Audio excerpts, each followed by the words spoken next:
You wake up at 6:40, not because an alarm screamed at you, but because your body just stopped needing one. You make coffee. You open a laptop that isn't tracking billable hours. You check a number in an app, not a calendar full of meetings, and for a second, you feel guilty, like you're getting away with something. You are. Here's the uncomfortable truth nobody says out loud. Most people who quietly escape the rat race don't look like it. They don't buy yachts. They don't quit dramatically on camera. They just disappear from the treadmill, one quiet decision at a time, while everyone around them assumes they're still running. So the real question isn't, how do I escape the rat race? It's, how would I know if I already had? Because escape doesn't arrive with fireworks. It arrives disguised as boredom, as smaller ambitions, as strange new habits that look almost lazy from the outside. And that's exactly why most people miss it, even in themselves. Let's talk about why this matters right now, in 2026, more than almost any point in the last 50 years. Wages have technically risen, but so has the cost of simply existing in a modern economy.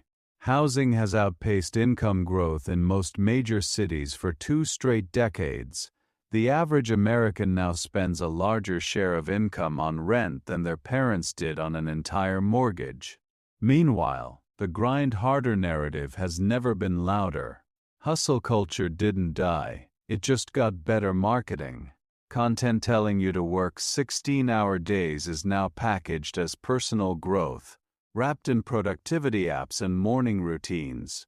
So people are exhausted, overstimulated. But a quieter group figured something out. They stopped trying to win the race. They started trying to exit it. And exiting doesn't require becoming a millionaire. It requires a shift in relationship with money, time, and identify. Let's break down what that shift actually looks like, because most people experience these 7 signs without realizing what they mean. Sign 1. Your spending starts feeling like a decision, not a reaction. Somewhere along the way, most people stop consciously choosing what they spend on.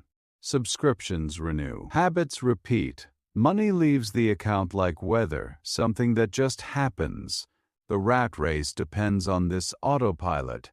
It needs you distracted enough to keep consuming at the same pace you earn. The first sign of escape is almost invisible. You start pausing before purchases, not out of guilt, but out of curiosity. Do I actually want this, or do I just want to feel something?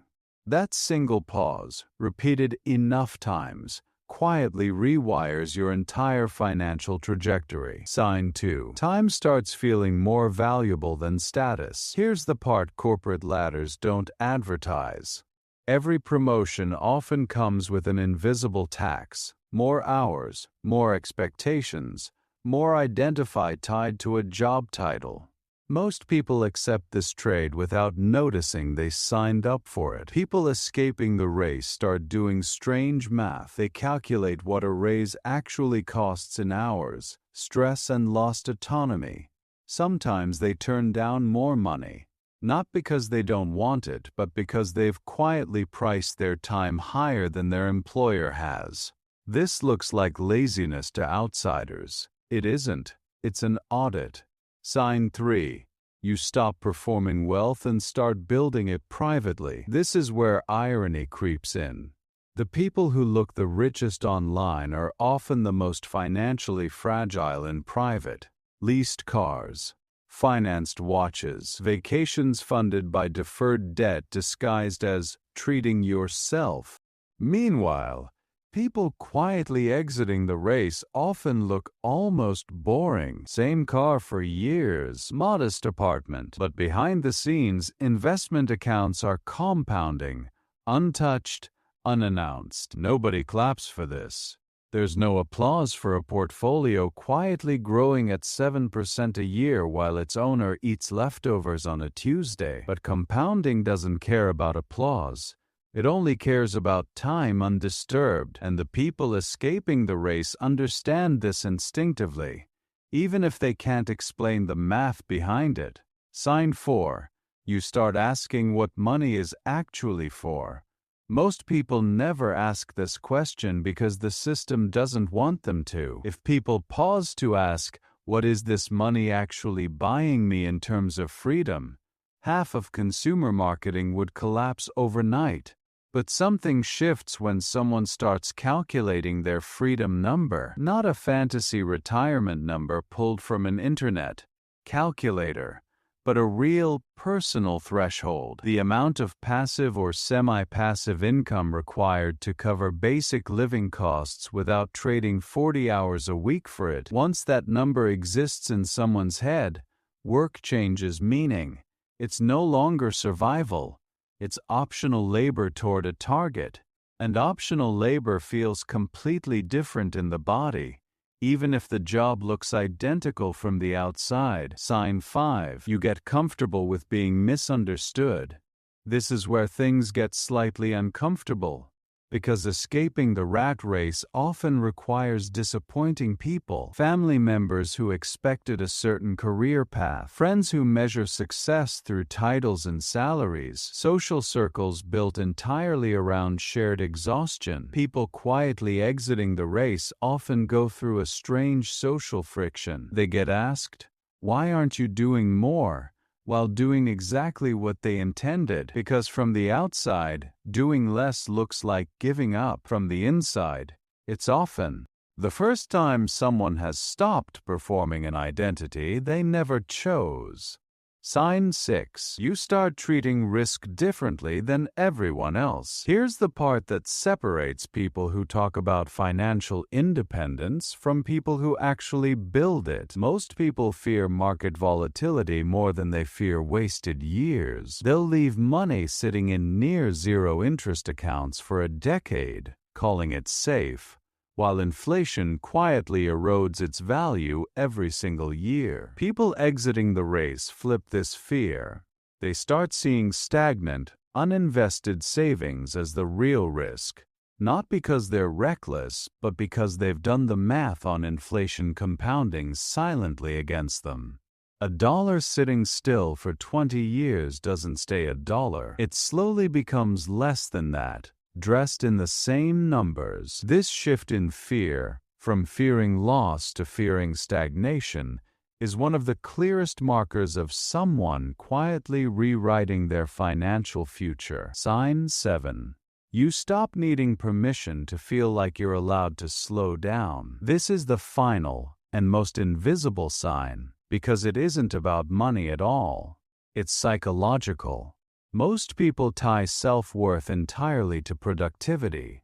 Rest feels like failure. Slowness feels like falling behind. People who've actually exited the race, even partially, describe a strange sensation.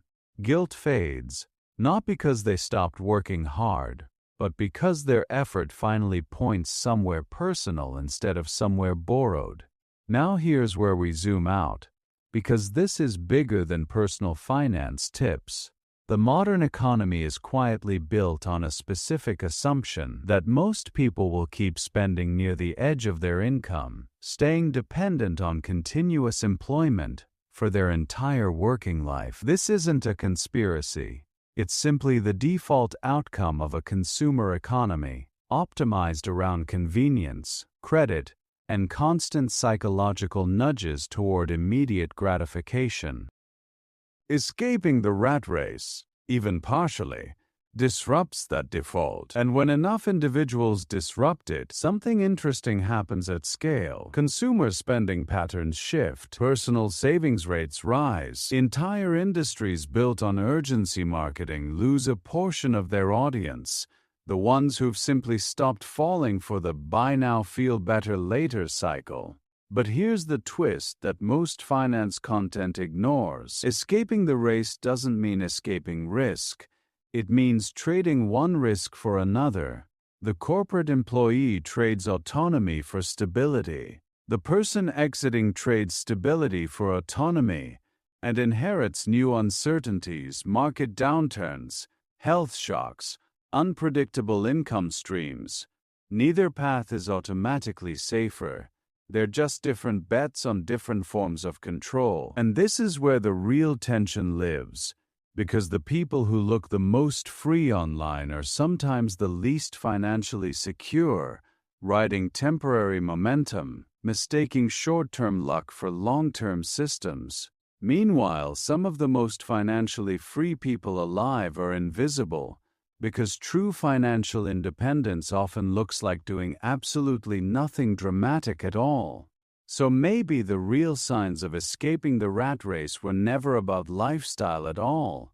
Maybe they were always about attention, where your mental energy goes when nobody's watching, what you notice when a purchase decision appears, what number quietly exists in your head as your personal threshold for enough. The rat race isn't a place, it's a pattern of attention, repeated daily, until it becomes identified. And if that's true, then the real unresolved question isn't whether you've escaped it, it's whether you'd even recognize the moment you did.